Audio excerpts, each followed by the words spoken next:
record. Hello, everybody. This is Sunil Naphray here from Life Genius, Transformational Life Coach, NLP practitioner and clinical hypnotherapist.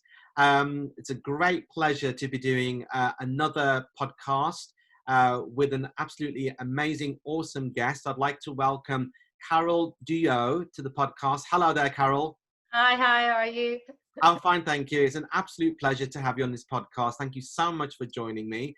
And what we're going to do is we're going to talk about coaching. We're going to do like an introduction to coaching and the possible benefits of coaching. It's obviously a very, very diverse area, and also in terms of the work that's involved in coaching. There's lots of different kind of elements. So Carole has very kindly offered to give us all really her expert insights into the coaching that she does very successfully with lots of clients, and then I'll also be sharing my own experiences as well as a coach. And obviously we are representing in some cases some similar modalities, but also things which are quite different as well, to show how diverse coaching actually is.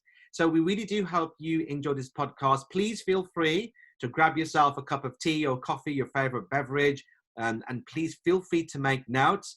And if you are wanting to find out more information, then please do look out for the contact details of our guest, Carole, and myself. And obviously, you can make contact with us after you've watched this particular podcast.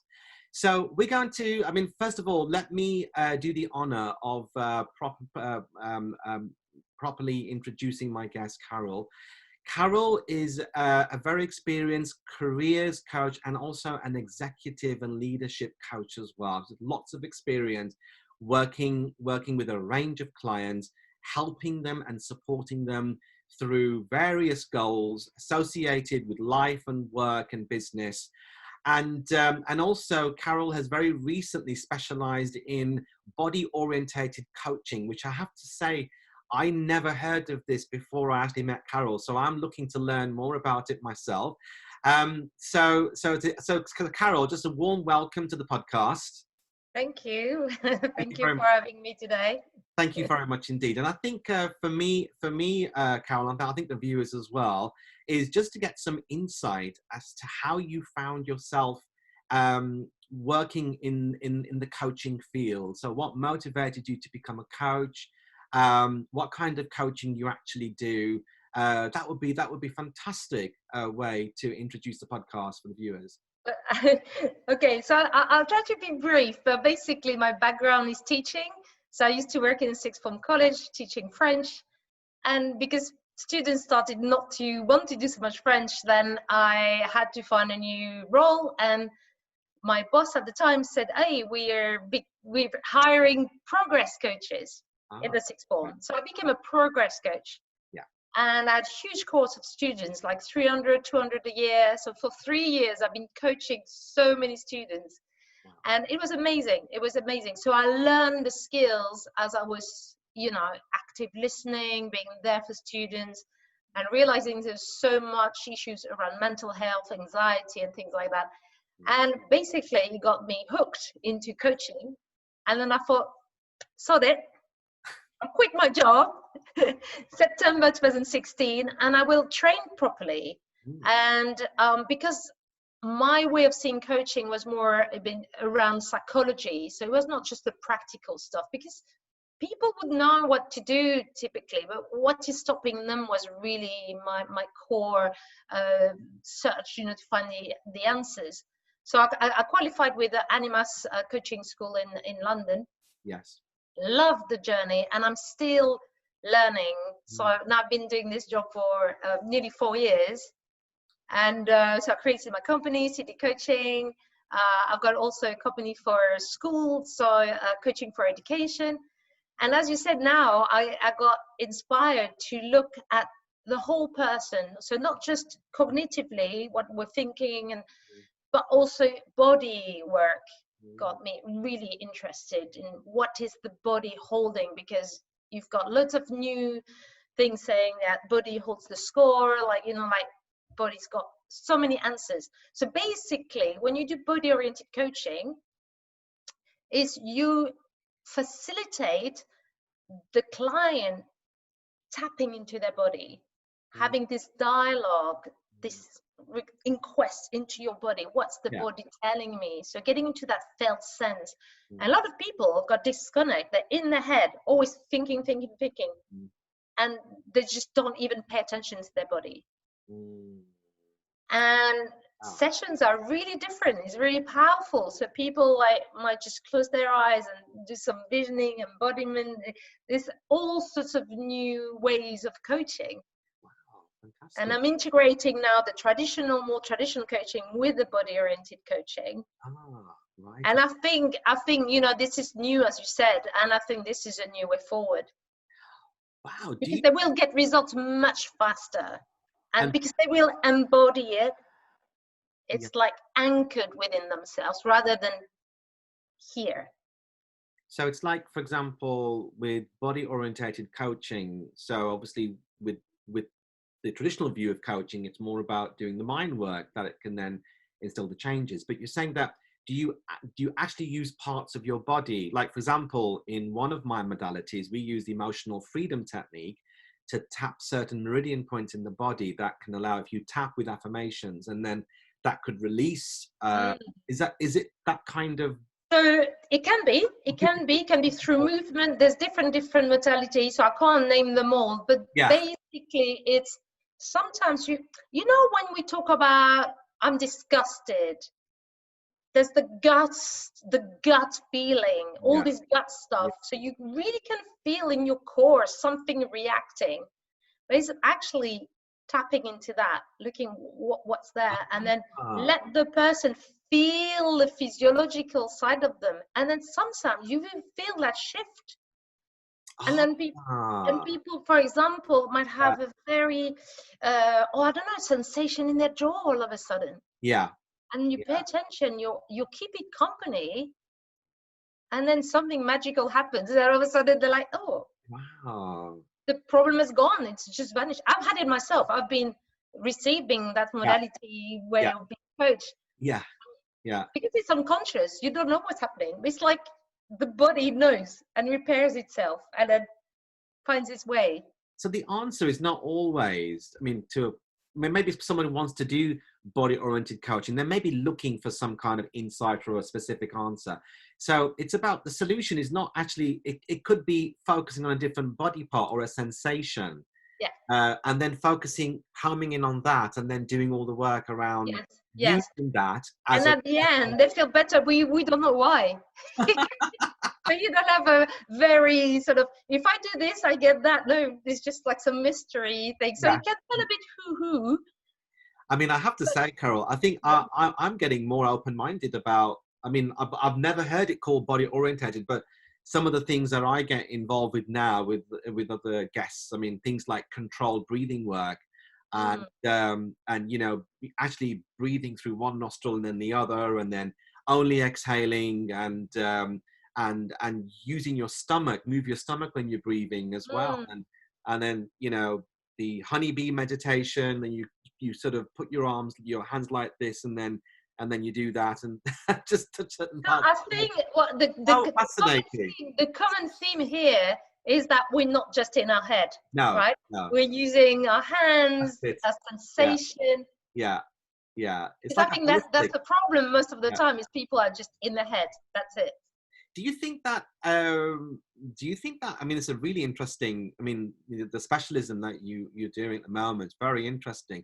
Do you think that in some respects that coaching is really broadening it out? Do you think because of the diversity of the issues that people are facing, that coaching is also expanding exponentially in terms of its dimensions and modality as a result of the human condition, if I can call it that? Yeah, and I think also is that there's so many modalities, we can start integrating different things. And I think that's why it's coaching, but actually there's a bit of NLP, kind of a bit, so we make it what we want. Yes. And the client, we go with, I like this approach. I want to give it a go. I'm curious. Yeah. And you said open-minded it's brilliant. If people are open-minded, they will get so much benefit from any intervention. And curious, asking questions, saying, oh, why are we doing this? And what's going on? And being open. Absolutely. Yeah. And I mean, it seems also that the whole thing about coaching, it's a highly skilled area of work, because if coaches if they are able to use different modalities, there are so many options available at their fingertips, metaphorically speaking, or literally speaking, if you're using the body method. But there are so many options available to a coach, somebody who has been trained and qualified like yourself, and to be able to really work with the client and to really understand what issues are, and also to try to bring some options to them that they may never, ever have considered. They may never have thought about using different parts of their body to help them to overcome something which they think is deeply lodged in their unconscious mind, maybe, trying to explain a behavior, a certain habit or a belief that may be holding them back. But amazing. Yeah, and I think that's why so many coaches keep having training done. Yes. People say, oh, it looks bad if you keep training, means like you don't know what you're doing. I said, no, on the contrary, it shows how we want to keep exploring. I mean, there's the neuroscience, neuroplasticity, there's so much to learn. Sometimes it's like, wow, it's never ending. I mean, but it's to the benefit of the client, isn't it? Certainly is. It certainly is. I mean, I know yours more around, careers coaching, people who are working businesses and leadership, and mine's kind of more orientated towards complementary alternative medicine and helping people to, lose weight, or they've got limiting beliefs holding them back about their self-image, and or they want to stop smoking and whatnot. And I find that lots of people are really never heard of some of the techniques that are open. And I've recently been dealing with some trauma, people who've suffered post a traumatic stress syndrome, PTSD, for various reasons. And then I'm learning about shadows, part of the human psyche and the unconscious that comes back roaring if things aren't resolved, maybe in your midlife. And then I've now been opened up to shadow coaching, working with shadows, and there's a whole course and accreditation around that. And I'm thinking, well, a lot of people are coming to me with trauma-based issues, so I may need to open myself up to. And I think it's going to be ongoing. I think when you're a coach, you've got to commit yourself to training, and that makes it a highly credible area of work, because we're always learning about things. So, and that comes to the point where people might have a misconception about coaching altogether, right? Yeah. Carole, tell us about that. Let's get this cleared. Yeah, let's really clear. And also, what I'd like to say is, like, some people might have been in therapy for years. Yeah. And they will have 2-3 coaching sessions, and it's resolved. Because the approach is so different. And it's like, come on, let's stop the talking misery, revisiting the past. And the past is there, we talk about it, but it's so much more like positive, powerful. Come on, let's do something about this. We don't have, and but that's why I like it's short-lived. Coaching is not we're going to be together forever. Yes. So their investment is like, oh wow, in 4 months I can get all these changes and feel good about myself. You see how excited I am about my profession. I can feel it. I can feel the energy. I mean, we're both very passionate about what we're doing, and I think that's so powerful what you said there, because that you said years of therapy, and suddenly that's it. And I found that, I mean, I recently did. I was asked to talk about children's mental health during the lockdown, and helping them to, helping parents and carers deal with this as their kids are going back into formal education, back to school. And it was quite interesting. It's a community-based channel. It's basically from my own faith-based community. And they said, well, Sunil, just talk about the counselling available. I said, well, it's not just about counselling, because counselling this is where obviously they wanted a guest like me to come on. They said, look, counselling is about awareness, discovery, and resolution. But then there's coaching, whereby it's about learning, it's about technique, it's about changing, direct change, transformation, growth. to then make those changes to your routine. Counseling will open things up, but then you've got to do something with your awareness rather than just leaving it. So both work hand in hand, but they didn't even know about coaching as a modality. I said, yes, there are, coaches can work with children and parents. They can work with teenagers. They can work with teenagers by themselves. There's all sorts of things that can really open up if we start clearing up these misconceptions. And a lot of people get them confused with counseling, and it's not counseling. It's something very different. Similar, but different. Very different. And I think that's why it's a shame, like, I have nothing against counseling, but no, it's a big school, university will always have counselors. Yeah, definitely. But there's no coach. No. I think there's still a gap there in the offering, and they don't see the value of coaching. Yeah, absolutely. Yet. Absolutely. And I think, because I'm finding, I mean, we'll talk about the polls that you very kindly did for the podcast, Carole, but I'm finding that lots of people have become a lot more aware of other options.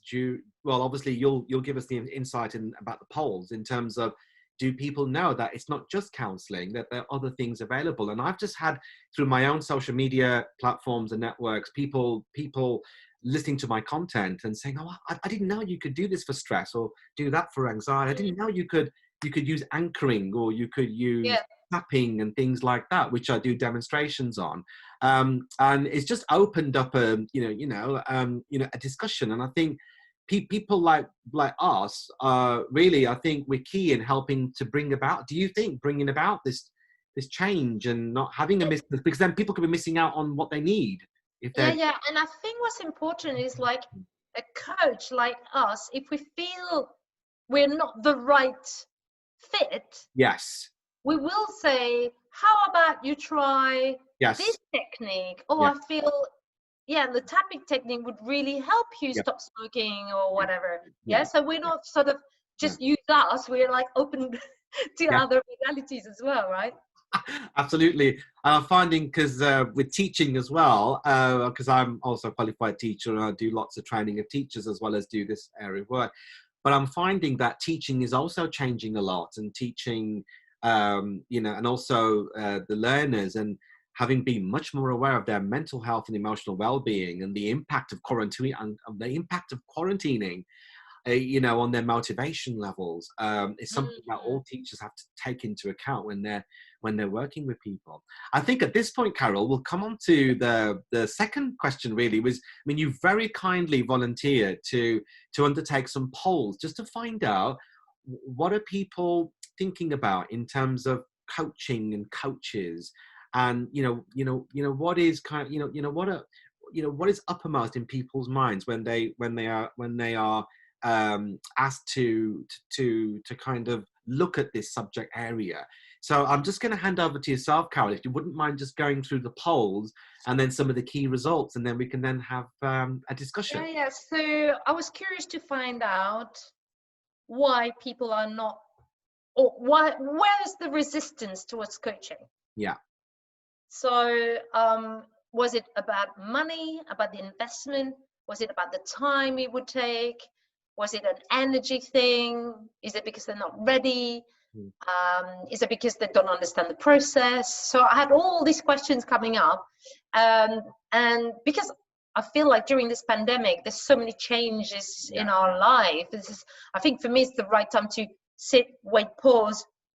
What am I doing with my life? And then using coaching as a way to have somebody to talk to, like a sounding board. And so for me, it was ideal. Obviously, I'm a coach, so I would think that, right?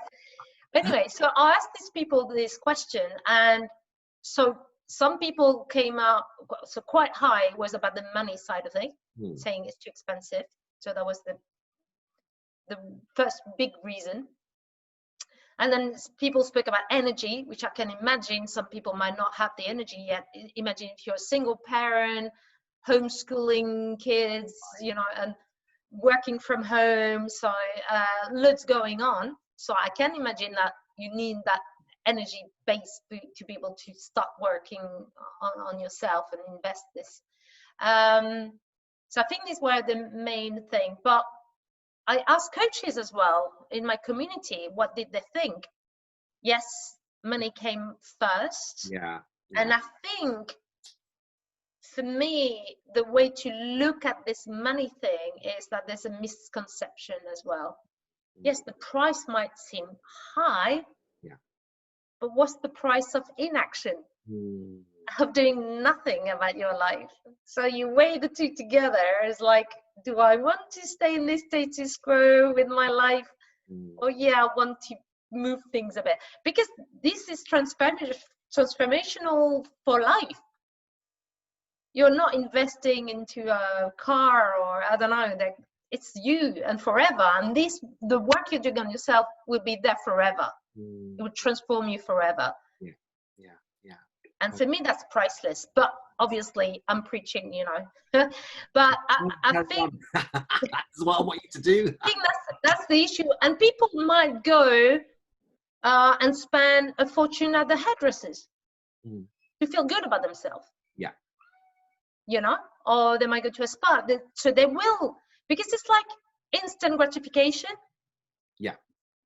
But they don't see that coaching will be forever. So it's hard to physically measure it, right? It's so abstract. What can I be better? How would it be for me to feel better and have the life I want to have?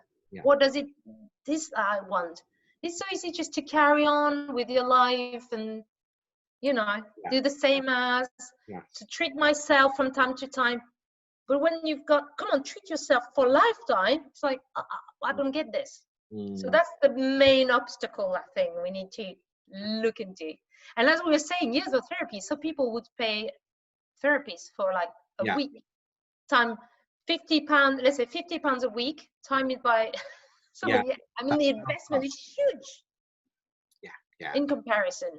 Absolutely, So that's one of the myths we need to break, I think, around that. Yeah, absolutely. No, I totally agree. And sometimes, when I reflect back on my life, I mean, again, no regrets, I mean, I sometimes think, well, reason why I'm doing all this work that I'm doing is because a result of, my life thus far, deficit model or otherwise, but I do believe that sometimes when I do reflect back, I think, oh God, I wish coaching was invented like 30 years ago, or if it was around, at the time. Well, you knew about it because it probably was there, but you didn't know it existed, right?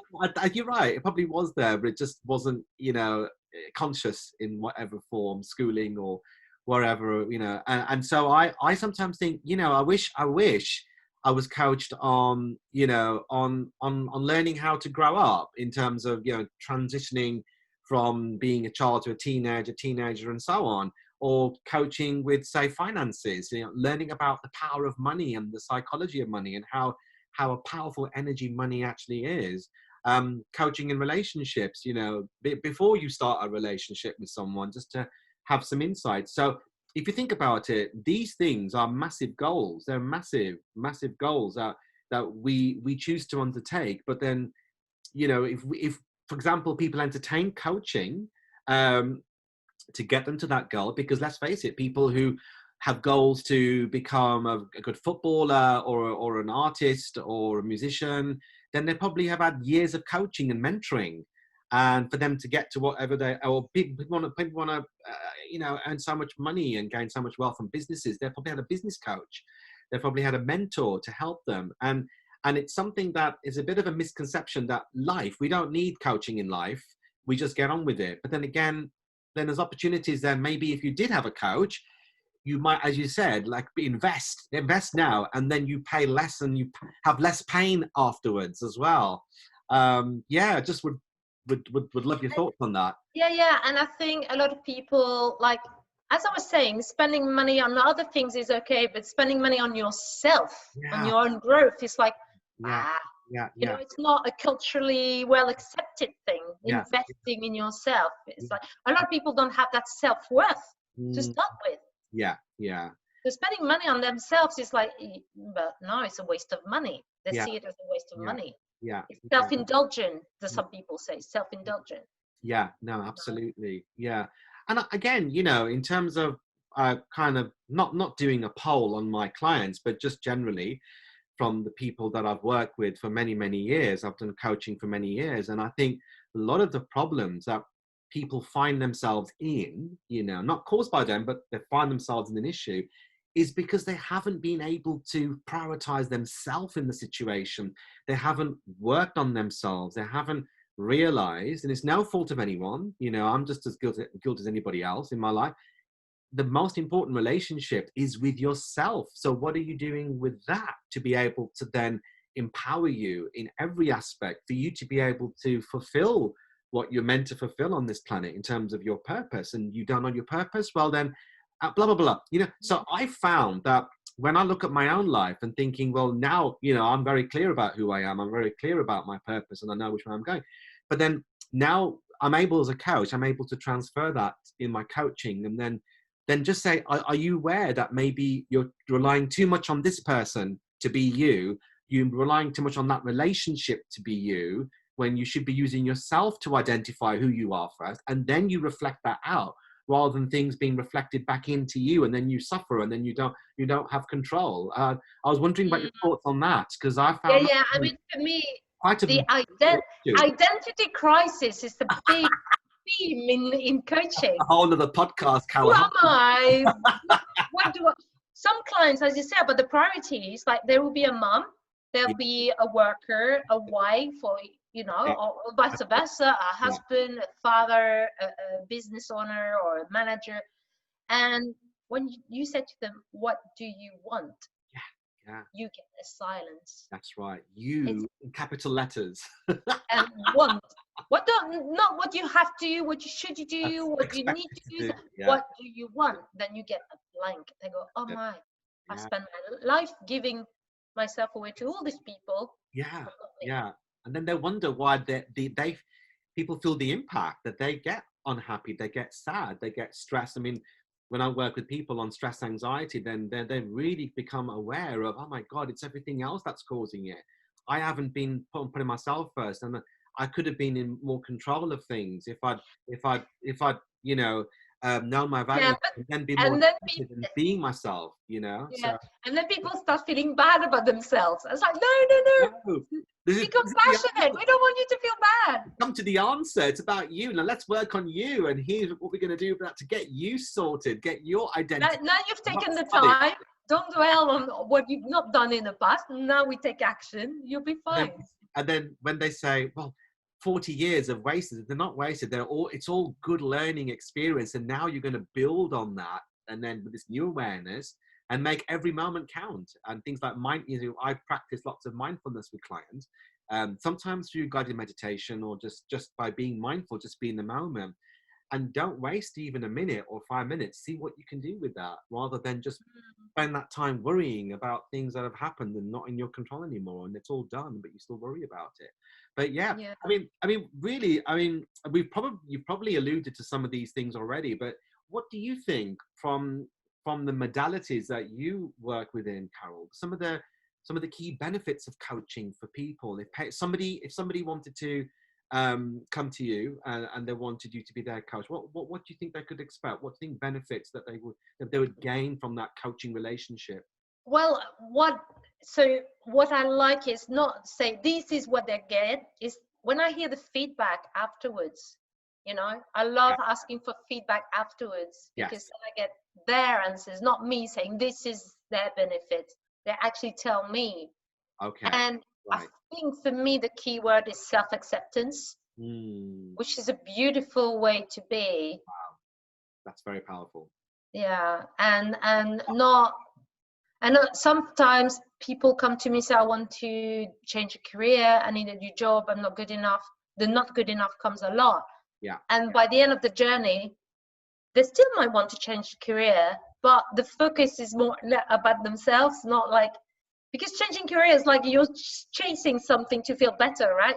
Yes. Yeah. We come back to the self-worth, That's it. Yes. Having self-awareness, for me, that's key. Once you have this self-awareness, the changes will come.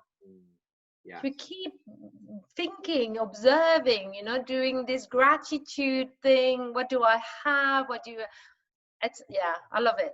It's for me, yeah, coaching needs to be positive. Definitely. If you have a good vision about yourself, then it will just flow naturally. People will start seeing the changes and seeing changes in other people. Benefits on their kids, on the way they're parenting, on their relationship at work. So it's not, so you could say, oh, it's self, but no, actually, when you're getting coached, you're helping everybody around you. Yeah. Because you change, other people will change. I've had that with my own, when I've been coached, my relationship with my daughter has changed completely. We used to argue and now it's much calmer. There's no all these fights and yes, sometimes there's anger because she's a teenager, but she will calm down. She will say sorry. We analyze, we reflect. So it's all sorts of benefits, not just about you, which is very nice, isn't it? Yeah, it's true. But, you're saying, oh, it's selfish. It's selfish. No, you're putting your mask oxygen, like in an airplane, to be good. You're helping other people. Yeah. You've got this energy for others as well. Yeah. It's about There's a nice way to look at it, I think. Wonderful. It's really good, Carole. Thank you. It's about being selfless about yourself. Just give yourself time to reflect and develop. And I love what you said about, you said self-acknowledgement. Is that what you said for them to self-acknowledge? Self-acceptance. Sorry.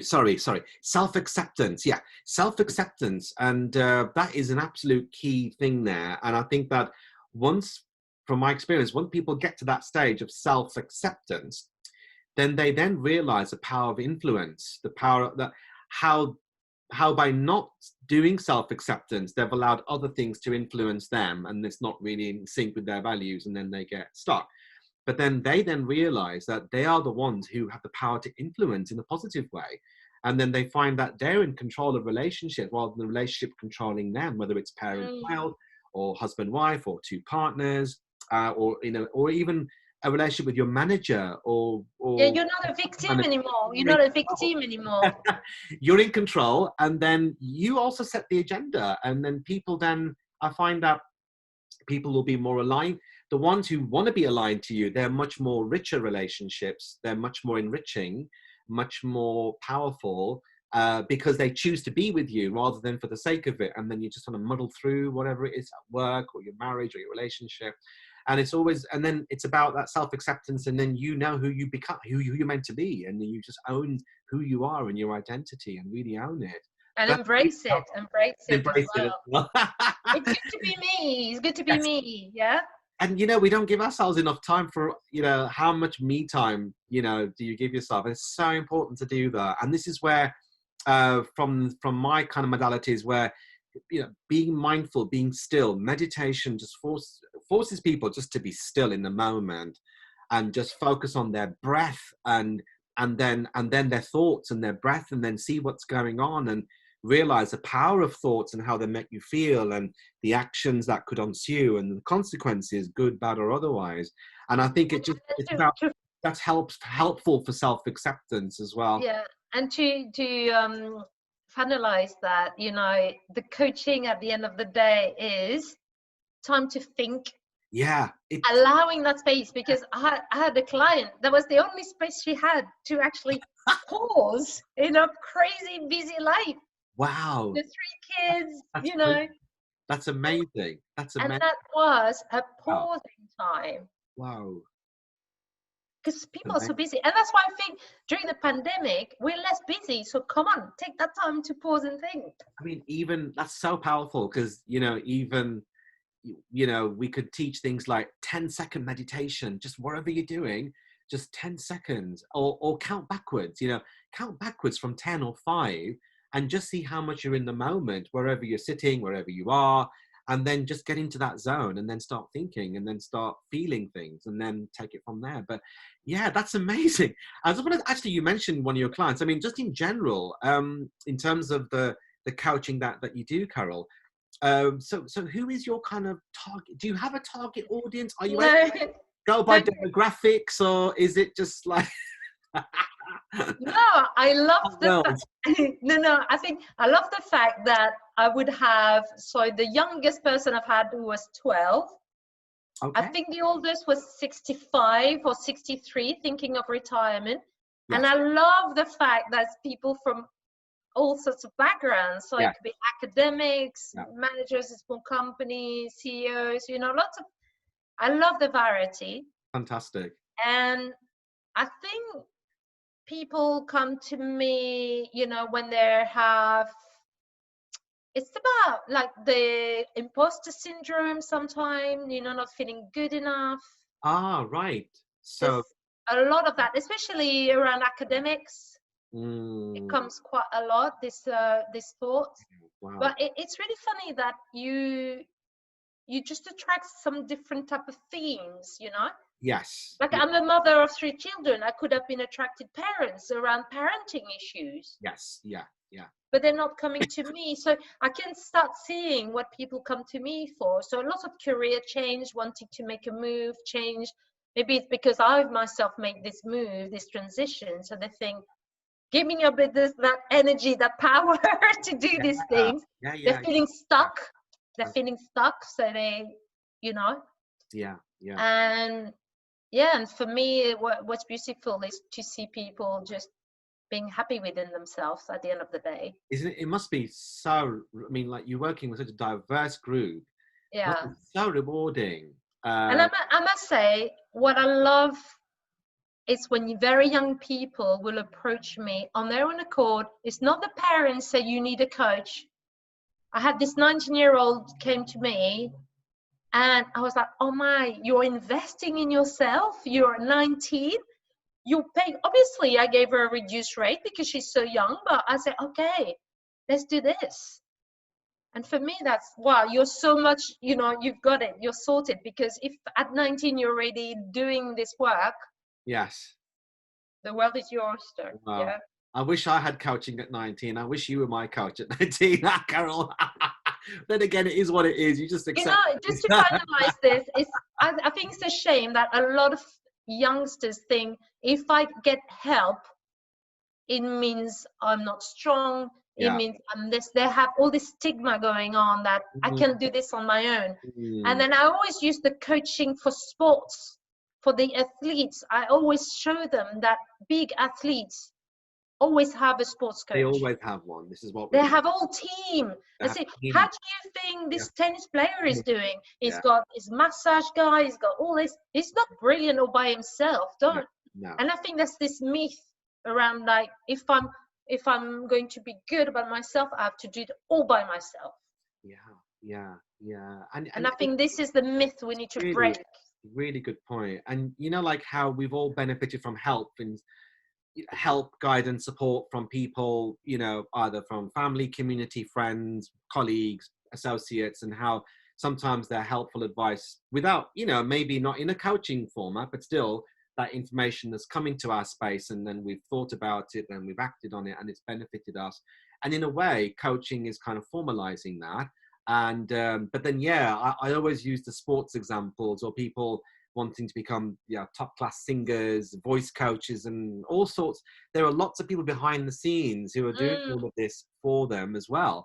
And just I want to talk about, just we're coming towards the end of the podcast, but just in association with what you said about the target audience, do you find that your own coaching style changes, or does it have to do you amend the way you coach depending on the individual client, maybe their age or their circumstances? Is there anything there you would like to discuss? I think what's important is when you start the work together is to be authentic. Yeah. And it's important that the person find the right coach for them.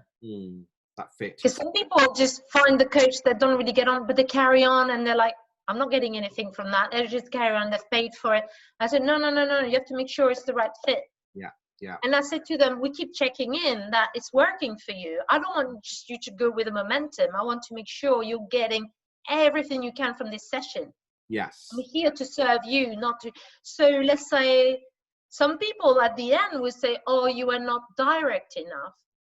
Tell me if you want me to Knock you into shape. You know? And some people say, I needed more empathy from you. So yes, you have to adapt, but you can't adapt. Well, you can try and figure out what the person needs, but it's a relationship, it's a conversation. So the client needs to tell you, today I need a bit more opening, I want to explore this, I'm not sure what I want to get yet, so can we deal that? And I say, yeah, let's try this. And so it's like a dance, right? Yes. If I dance too fast, the person can't follow my steps. If I'm too slow, they're like, we know. No, that's absolutely spot on. That confirms my own kind of experience as well, in the sense that it is a relationship of sorts, and you know, relationships give and take, and sometimes you may have to change the pace and exactly what the outcomes are intended to be, and how we want to be in that relationship, and so on and so forth. And I find that with my clients that every relationship's different. It's different. It's just different because of the needs, and sometimes you may have to be quite hard hitting, and sometimes you may just need to allow the person to think and be reflective because it's too much for them to take in. So that's really fantastic. And just coming on to the last question now, really, I'm sure the viewers have been really impressed with what you're saying, Carole. And you know, if they wanted to work with you, they want to contact you directly for coaching support, you know, how would they go about doing that, and what would you offer in terms of? Okay, so thank you for that. So basically they can email me at info@cdcoaching.co.uk. So CD is nothing to do with compact disc. CD stands for collaborative dialogue. Okay, right. Okay, so CD coaching, and they can find me on Facebook, they can find me on Instagram, on LinkedIn, so I'm on Twitter. So I'm quite, you know, and I offer a free consultation because, as we said, it's important to make sure it's the right fit for both parties, right? And then this way they can see that's who they want to work with, you know. Fantastic. Now that's brilliant. And just to mention to all the viewers that at the end of this podcast, there will be a title page with Carole's contact details. So please do get in touch with Carole if you feel that Carole could possibly help you in some shape or form in dealing with whatever you're dealing with at this moment in time. And obviously we always, as we do with the podcast, we always leave the contact details for myself, for Life Genius. And so if people wanted to get in touch with me, they can, but please do get in touch with Carole. She's an amazing coach, very, very skilled, very experienced. Carole, I just don't know how to thank you. Thank you so much indeed for sparing your time and giving us so much rich, deep insight into coaching, and talking about its benefits that can ensue if people decided to go into a coaching relationship. And thank you so much for dispelling lots of myths and misconceptions about it as well. It is a highly skilled area of work, and you know the coaches that I know that I collaborate with, they're constantly updating their skills and their qualifications. It's very much like teaching, education work, being a medical field law. It never stops. It's like constant change is the constant, you know, and we embody that as coaches, and it is a highly professional area of work. And I'm so happy that Carole's been able to dispel some of those myths, that and hopefully people will, when they watch this podcast, will want to reach out to Carole or to a coach, or to consider coaching. They never thought about, they thought maybe it's counseling, and it's quite different, and both have lots of benefits. But I think, Carole, you've really nailed it. So I'm really very, very, very, very grateful for you for doing that. It's going to help lots of people to hopefully come forward and say, yes, I need a coach right now. Where's Carole's number? They need the right coach for themselves. That's the thing. It's so true. It's about get the right fit. The worst thing you can do is if that fit doesn't happen, then you go. And that's the thing. Just to finalize, is some people might have had a bad experience with a coach. Good point. And I was like, please, we're not all the same. So don't put all of us in the same box, please. It's not like that. People change their solicitors. People change their counsellors. Their hairdressers. Their hairdressers. Yes. I've had a bad haircut. I'm never getting my haircut ever again, right? You know, Carole, just one thing. I've been so unimpressed with hairdressers. I just do it myself. This is what I'm my own hairdresser. Thank you so much indeed, Carole. So thank you, everybody. So please, leave your comments in the comments box and do get in touch. Please get in touch with Carole or myself if we can help in any shape or form. And thank you for watching. Take care. Thank you. Thanks. Bye-bye.